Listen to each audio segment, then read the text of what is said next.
Document కానీ అతను కావాలని ఏమంటారు సీమాన్ అంటుండు కానీ అరకులో సీమాన్ తప్ప తెలంగాణ లేదు. హైదరాబాద్ నుండి ఖచ్చితంగా అదులు లేదు. కాబట్టి ఇప్పుడు ఈ పాయింట్స్ సోకాళ్ళు లీడర్స్ అంతా కూడా ఇక్కడ మాత్రము సీమాన్ ఇప్పటికి కూడా అది లీడర్లకు స్పష్టంగా తెలుసు. ప్రజలు మాత్రము ఎంతవరకు మాత్రమే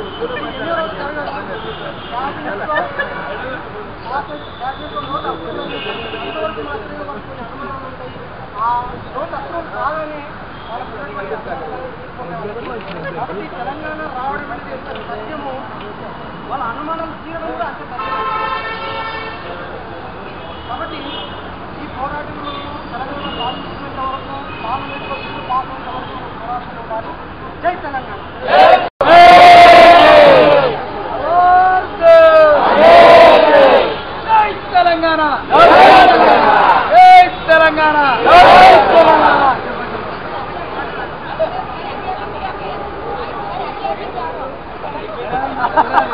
తర్వాత చూసుకున్నాం.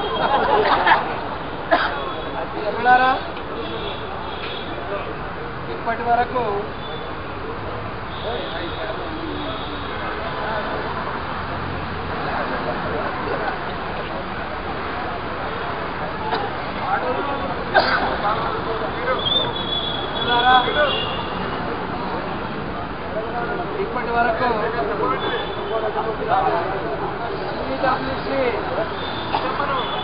నిర్ణయం తీసుకున్న నాటి నుండి ఈ రోజు వరకు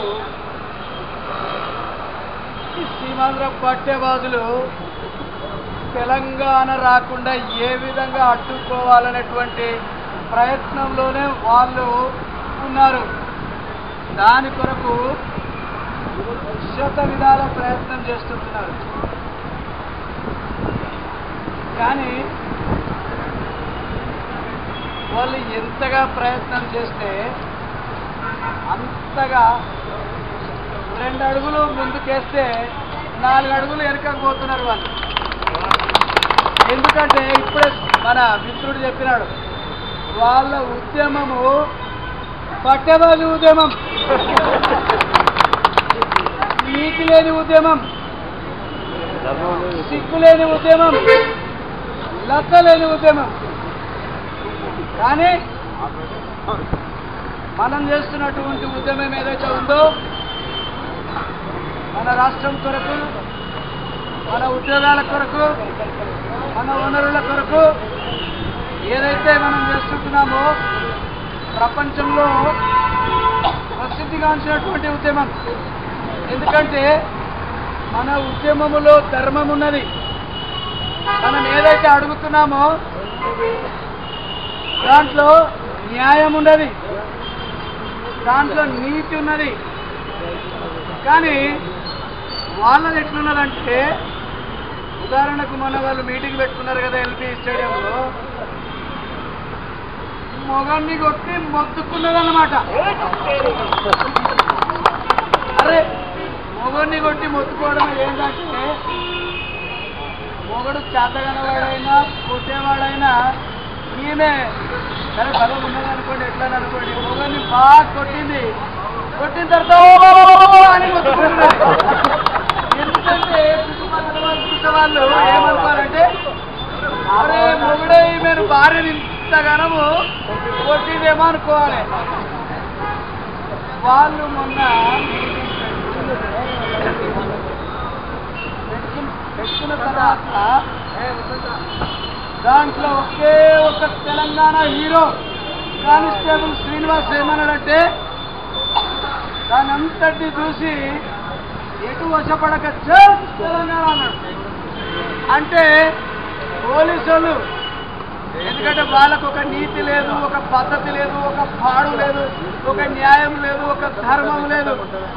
కనీసం తోటి ఎంప్లాయ్ అని చూడకుండా జై తెలంగాణ అని శ్రీనివాస్ చెప్తా ఉంటే మూతి మీద చంపుతా ఉన్నారు. ఎందుకంటే మనం టీవీలో మనం అందరం చూస్తాం.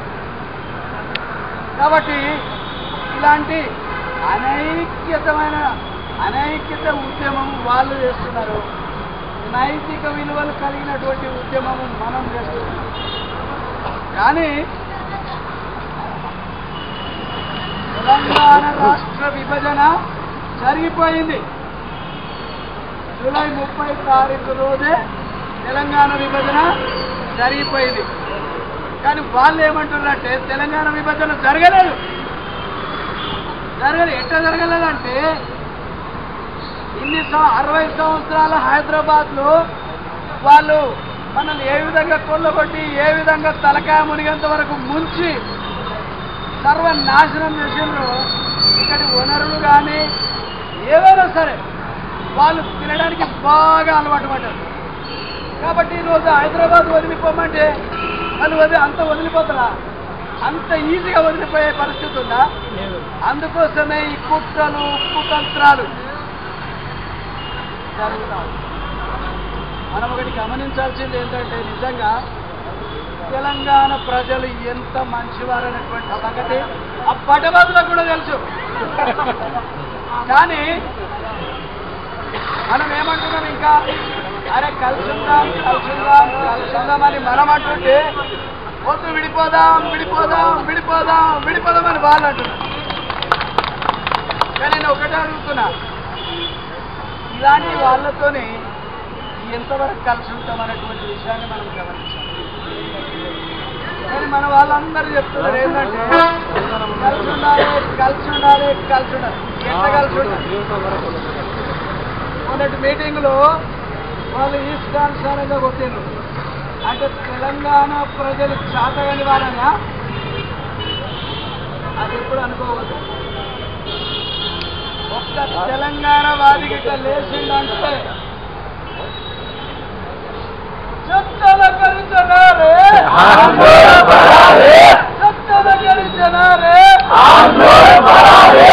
ముల్లే మూట చదువుకొని గోదావరి కృష్ణ దాటిందాక ముక్కాలే కొడుకులు. ఎందుకంటే నేను వారికి కూడా విజ్ఞప్తి చేసేది ఏమనంటే తెలంగాణ ప్రజల యొక్క సహనాన్ని పరీక్షించొద్దు. తెలంగాణ ప్రజల యొక్క ఓపికను పరీక్షించొద్దని నేను మనవి చేస్తున్నాను. కాబట్టి మిత్రులారా, నేను ఒక్కడే చెప్పాలని ఏమనుకున్నాను, ఇంతవరకు మనం వచ్చాం. కాబట్టి మనము పార్లమెంట్లో బిల్లు పాస్ అయ్యేంత వరకు, ఆర్డర్ బయటకు వచ్చేంత వరకు మనము సంయమనం పాటించవలసిన అవసరత ఎంతైనా ఉన్నది. ఎందుకంటే వాడు గడ్డి తిన్నట్టు మనమేం గడ్డి తిన ప్రజలం కాదు, మనమేమి చేతగాక కాదు.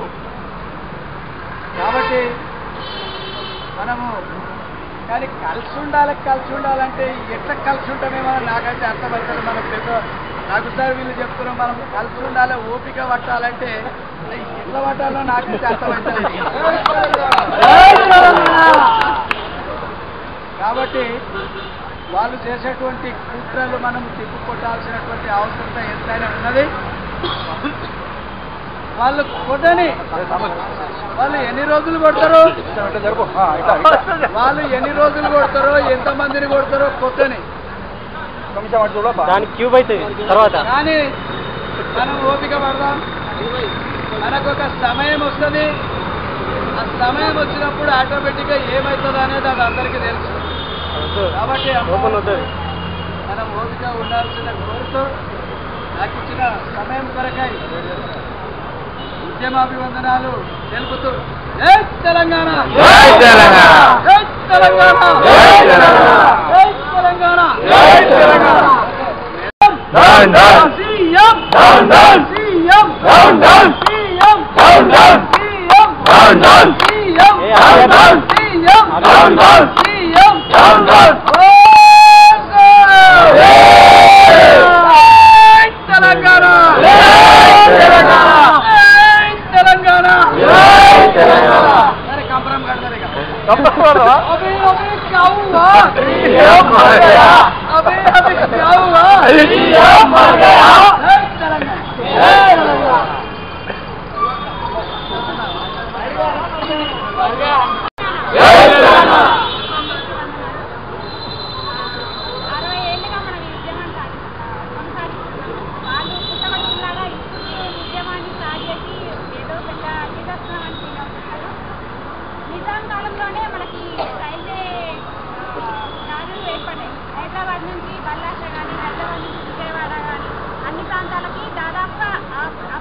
పిల్లలందరికీ చదివిస్తున్నారు కదా అన్నట్టు మనం ఊరుకొని సర్లే నీడనిచ్చి మనం ఊరుకుంటే వాళ్ళేమో నీడనిచ్చిన వృక్షాన్ని కొట్టేసి బిల్డింగ్ కట్టేస్తున్నారు.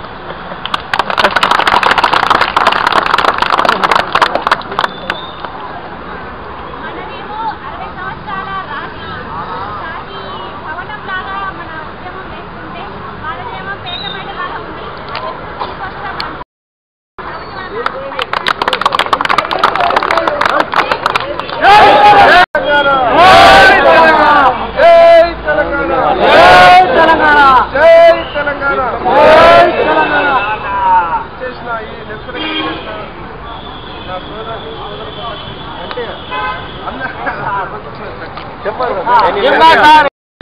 అందరికీ వందనాలు.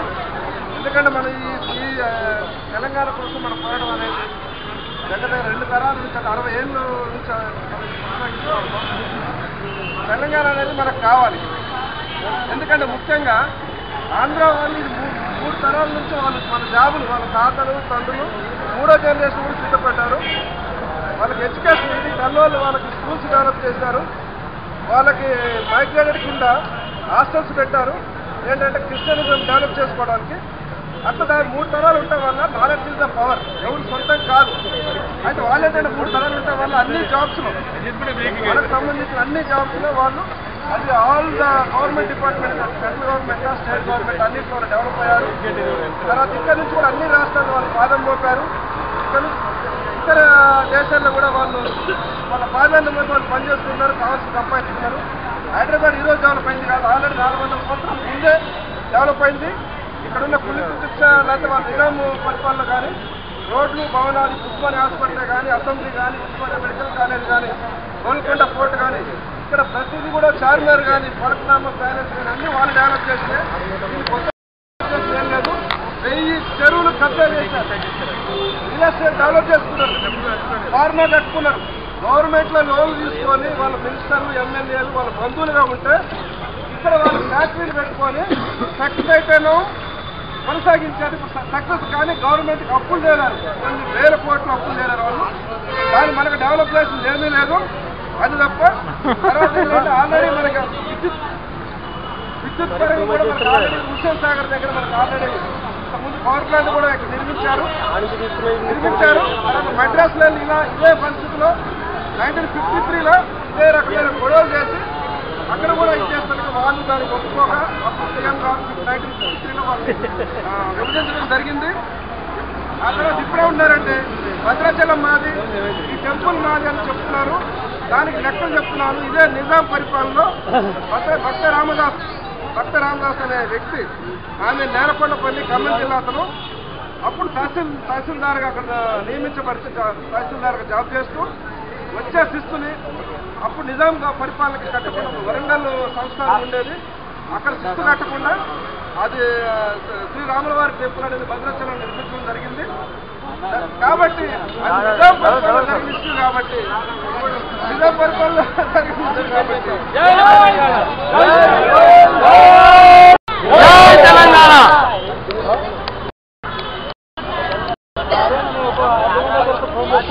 సైలెంట్. అది ఎలా ఉందంటే మన భారత స్వాతంత్ర్యం అప్పుడు మన పోరాటం చేసినప్పుడు బ్రిటిష్ పోలీసు వాళ్ళకి అమానుషంగా ఉంది. అంటే వాళ్ళకంటే ఈ ధీమాంత పరిపాలన ఇంకా ఘోరంగా ఉంది బ్రిటిష్ పాలన కంటే కూడా. కాబట్టి మనము విద్యార్థులకు ఒక్కటే మనవించేది ఏంటంటే ఆత్మహత్యలు వద్దు.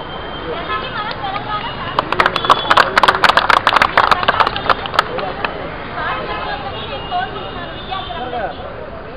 నెక్స్ట్ ఇంకా తెలంగాణ వచ్చే వరకు మనం పోరాటం సాగిస్తూనే ఉంటాము.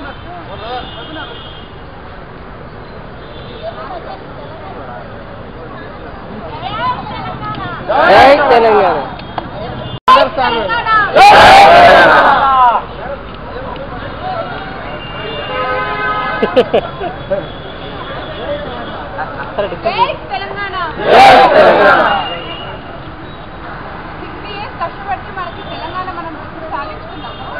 ఈ మనం తెలంగాణ సాధించుకోవడానికి 60 years కష్టపడితే వాళ్ళు ఎందుకు చేస్తున్నారో తెలియదు, దేనికోసం చేస్తున్నారో తెలియదు.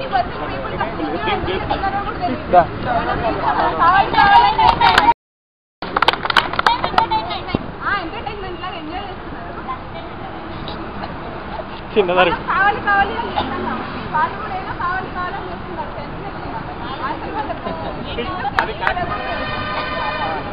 ఏం కావాలో తెలియదు. ఇప్పుడు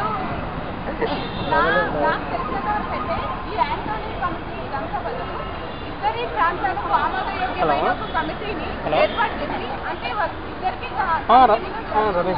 అట్లాంటి కమిటీని ఒకటి ఏర్పాటు చేసి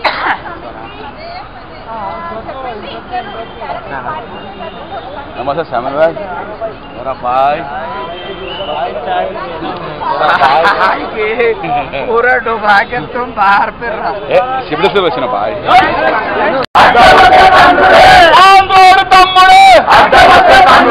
जय तेलंगाना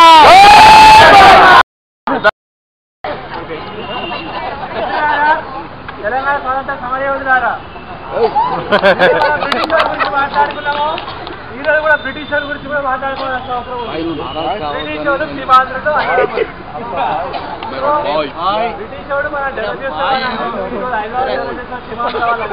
వాళ్ళు హైదరాబాద్ డెవలప్ చేసింది ఏంటంటే హైదరాబాద్ చుట్టుపక్కల ఉన్న భూములన్నీ కబ్జా చేశారు, అన్ని మూత పడేసారు. ఐడిపిఎల్ బాలనగర్లో ఉంది, ఐడిపిఎల్ మూత పడ్డది, ఎస్ఎంసీ మూత పడ్డది, ఆల్ని మూత పడ్డది, నిజాం షుగర్స్ మూత పడ్డది. ఇవన్నీ సీమాంధ్ర పెట్టుబడిదారులు వాళ్ళ ఇండస్ట్రీని డెవలప్ చేసుకోవడానికి ఎంతో ఖచ్చితంగా ఉన్న మన తెలంగాణ ఉన్న ఇండస్ట్రీస్ ఉంచడం జరిగింది. మన భూములు కష్టా చేశారు, మనం వల్లే కదా అనుకోని పరిస్థితిలో ఉన్నాం.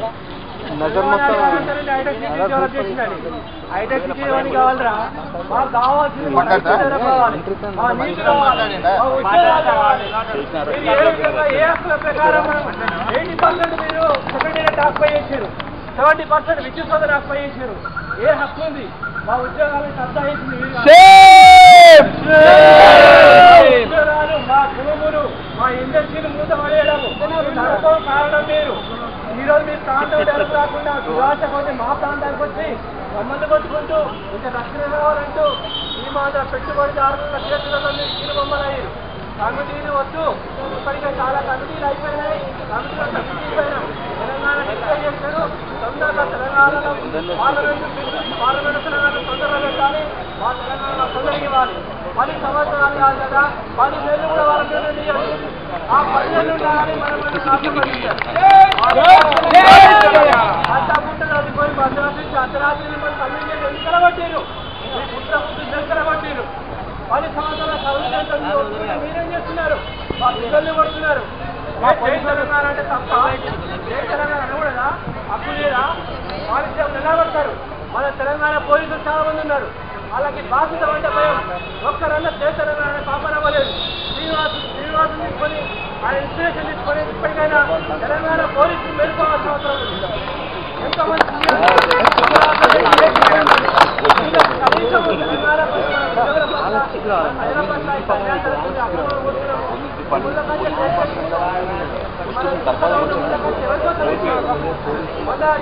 ఎల్బీనగర్ల మీటింగ్ అయితే పెళ్లి కొడుకు తీసుకొచ్చి అప్పగించాలి అనుకుంటున్నాను. ఏంది మమ్మల్ని గేట్ ఆడకుండా చేసారు. ఈ ముందు కలిసి 10 చోట ఉన్నాయి. చేస్తున్నారంటే 10 చోట్ల ముందు కలిసారు. అది అడుగుల నిర్బంధం. సాగరానికి ముందు రోజు పర్మిషన్ ఇచ్చారు, ఎక్కడికక్కడ అరెస్ట్ చేసారు. మన ఎంపీలు మన సీఎం క్యాంప్కి వెళ్ళి మన ఎంపీలు తెలంగాణ ఎంపీలు వెళ్ళి అడిగితే వాళ్ళందరూ అరెస్ట్ చేసారు. కనీసం అపాయింట్మెంట్ కూడా ఇవ్వాలి సీఎం. ఇదే మార్చికి అడుగుల టెంపులే. ఇక్కడ మనము భారతవాద చౌరస్తాను పిల్లల దగ్గర పోతేసారు. ఎవరన్నా రాణించినా ఎప్పుడు నిర్బంధమే. కనీసం ఎవరైనా విద్యార్థులు తెలంగాణ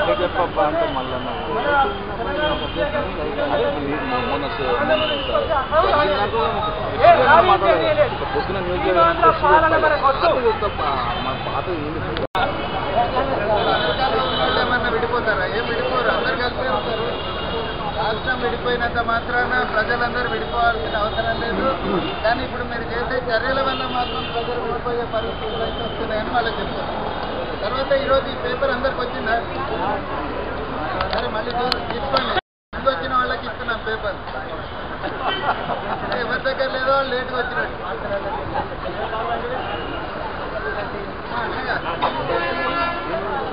హైదరాబాద్ పైన కుట్రలు నిజాలు రోజు కూడా ఒక పేపర్ ఇస్తాం మీకు. కుట్రలు నిజాలని ఉంటాయి. అంటే తెలంగాణ ఉద్యమం మీద వాళ్ళు చేస్తున్న కుట్రలేంటి, ఈరోజు ఇచ్చిన దాంట్లో హైదరాబాద్ మీద వాళ్ళు చేస్తున్న కుట్రలేంటి, మేము అభివృద్ధి చేశామని వాళ్ళు చెప్తున్నారు. ఇది చదివితే ఎప్పటికి కూడా అనుమానాలు ఉండవు. ఆంధ్రప్రదేశ్ ఏర్పడక ముందే 1955లో అంటే 56లో ఆంధ్రప్రదేశ్ ఏర్పడ్డది. 55లో నీలం సంజీవరెడ్డి ఆ రాయలసీమ ఆయన ఏమన్నాడు అనేది అప్పుడు పేపర్లో ఇది విశాలాంధ్ర పత్రికలో ఇది నవంబర్ 27వ తారీఖు నాడు ఆయన అన్న మాటలు ఆంధ్ర పత్రికలో ఆయన ఏమంటాడు వినండి. కర్నూలులో రాజధాని పెట్టింది ఎందుకు, హైదరాబాదు గడపలో కూర్చుందామని. 200 ఏళ్ళు కష్టపడితే హైదరాబాదు పట్టణం కంటే అంటే అక్కడ కట్టయింది అది మంచి నగరాన్ని కట్టగలమా అనేసి అంటున్నాడు.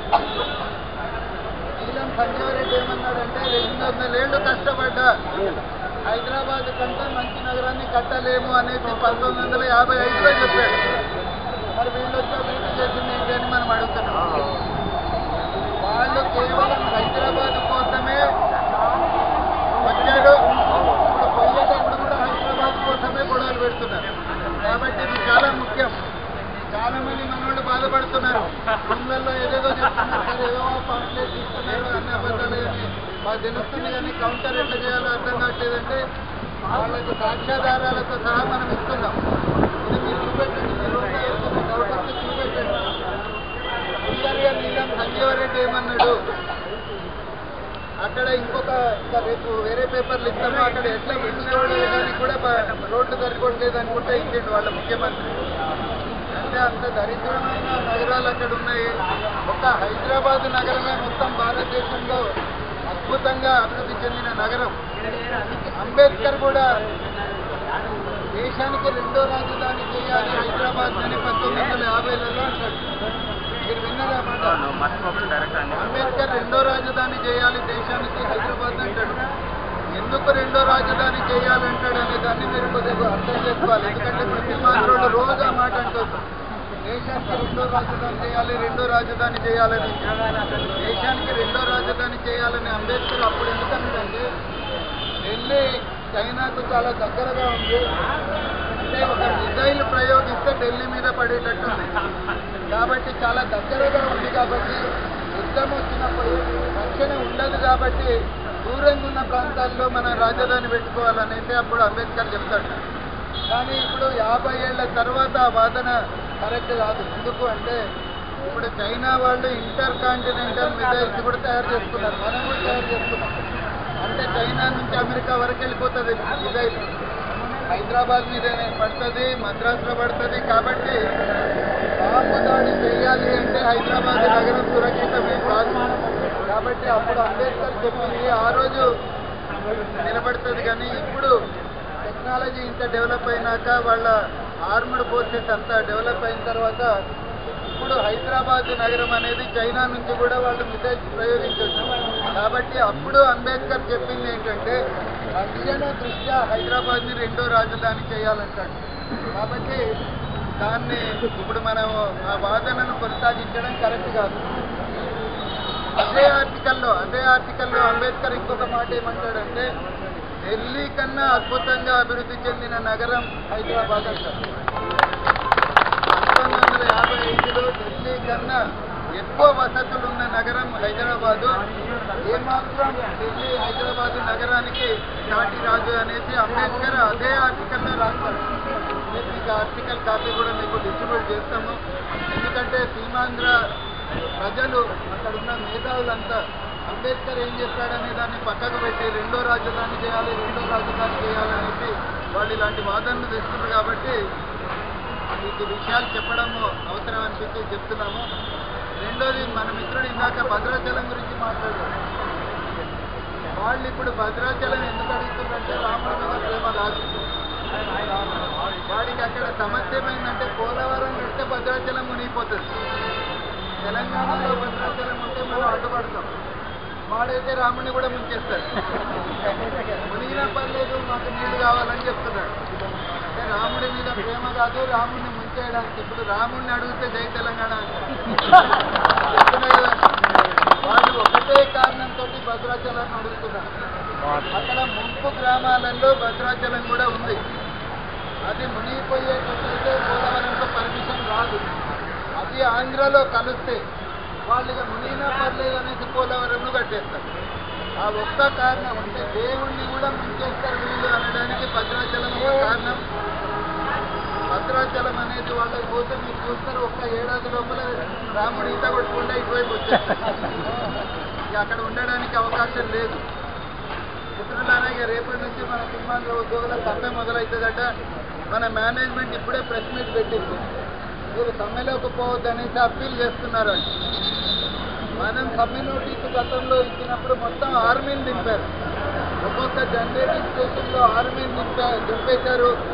పెద్ద ఎత్తున బ్యాకప్ ప్లాన్స్ పెట్టుకుని ఉన్నారు. ఇప్పుడు ఏం పట్టించుకోవట్లేదు. మొత్తం ఆర్టీపీపీ మొత్తం 1050 మెగావాట్ల పవర్ ఆగిపోయింది రాష్ట్రం నుంచి.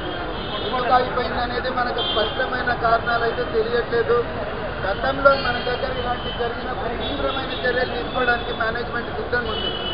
కానీ ఇప్పుడు వాళ్ళు రెడ్ కార్పెట్ వేసి వాళ్ళ ఉద్యోగులను ఇప్పుడు ముఖ్యమంత్రి పిలిచాడట చర్చలకు. మనల్నేమో సమ్మె 40 రోజులు చేసినా సరే ముఖ్యమంత్రి పిక్చర్లోకి రాలేదు. వీళ్ళు ఇంకా సమ్మెలోకే పోలేదు, ముఖ్యమంత్రి పిలిచి మాట్లాడుతున్నారు. ఇది మన ఉద్యమాన్ని సీమాంధ్రులు ఎట్లా వివక్షతోటి, సీమాంధ్ర ప్రభుత్వం ఎట్లా వివక్షతోటి చూస్తున్నారని చెప్తున్నాం. ఇప్పుడే మీడియా మిత్రులు అడుగుతున్నారు, కరెంటు పోయేటట్టయితే మరి రైతులకు సమస్య అవుతుంది కదా, మీరు పోయి అక్కడ జనరేటింగ్ స్టేషన్స్ని ఆపరేట్ చేస్తారా అనేసి అంటున్నారు. మేమేం ఆపరేట్ చేయం అక్కడ. ఆ కరెంటు మాకు ఇవ్వండి, ఆ కరెంటు తీసేసేదో ఆ ప్రాంతాల కరెంటు తీసేది అని చెప్తున్నారు. వాడి ప్లాంట్లు నడుపుకోవడం మనకు సంబంధం లేదు. కానీ వాడి కరెంటు తీస్తే మన కరెంటు పోతే ఉత్పత్తిని మాత్రం ప్రభుత్వానికి విజ్ఞప్తి చేస్తున్నాం. ఎట్టి పరిస్థితుల్లో కూడా ఉత్పత్తి అవుతున్న విద్యుత్ మొత్తం తెలంగాణ వాటా తెలంగాణకు రావాలి. వాడు కరెంటు తీసేసుకుంటే వాడు జనరేటింగ్ స్టేషన్లో సీమాంధ్రకు 13 జిల్లాలకు కరెంటు కట్టి పెట్టమనేసి ప్రభుత్వాన్ని డిమాండ్ చేస్తుంది. వాడిగా తీసుకుంటాడా పెట్టుకుంటాడా మనకు సంబంధం లేదు. కానీ వాడు తప్పు చేస్తే ఆ భారం తెలంగాణ ప్రజల మీద ఉండకూడదు అనేది మాత్రం స్పష్టంగా చెప్తున్నాం. మన కార్యక్రమాలు మాత్రం ఇక రేపటి నుంచి మరింత ఉధృతంగా కొనసాగాలి. ఎందుకంటే ఇప్పటికే దాదాపు 38 రోజులు దాటిపోయింది. అయినా సరే ఇంత ఉత్సాహంతో మీరు వస్తున్నారు. ఇక రేపటి నుంచి వాళ్ళ సమ్మె మొదలవుతున్నారు. మనం ఇక్కడి నుంచి మేనేజ్మెంట్ చేస్తున్న వివక్షని మనం ఎక్కువ చేయాల్సి వస్తుంది. మనప్పుడు ప్రతిరోజు ఆబ్సెంట్ పెట్టారు, వాళ్లకు రోజు సంతకాలు పెడుతున్నారు. కాబట్టి మనం చాలా జాగ్రత్తతో ఉండాలి, మేనేజ్మెంట్ హెచ్చరించాలి. వాళ్ళు చేసే తప్పుల్ని ప్రజలకు తెలియజేసే విధంగా మన కార్యక్రమాలు ఉండాలి. కాబట్టి రేపటి నుంచి మరింత పెద్ద ఎత్తున ఉద్యోగులందరూ కూడా వస్తారనేసి ఇక్కడ ఆశిస్తున్నాం. మన గతంలో అనుకున్నట్టు రేపు పోరాటంతోనే మొదలైంది. మహిళలందరూ కూడా అంటే ఈ లోపల మళ్ళీ ఏమన్నా సీమాంధ్ర ప్రభుత్వం ఏమైనా చేస్తే చెప్పలేం. కానీ రేపైతే తప్పనిసరిగా పోరాటము కార్యక్రమంతో, ఎందుకంటే వాళ్ళ సమ్మె రోజు మళ్ళీ పోరాటంతో మొదలు కావాలనుకున్నాము. తప్పనిసరిగా రేపు పెద్ద ఎత్తున వాళ్ళు వచ్చేస్తారు.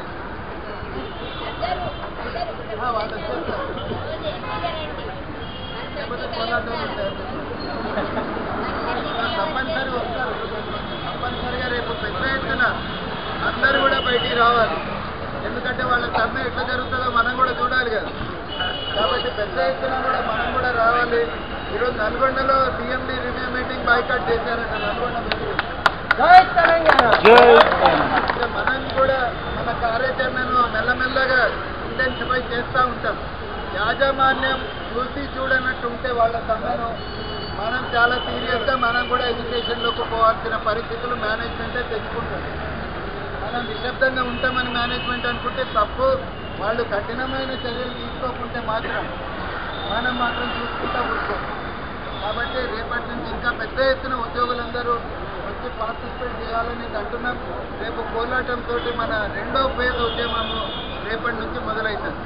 ఈరోజు ఇక్కడికి వచ్చిన మీ అందరికీ కూడా ఉద్యమాభినందనాలు చెప్తూ రేపు మళ్ళీ తిరిగి కలుద్దాం. జై తెలంగాణ.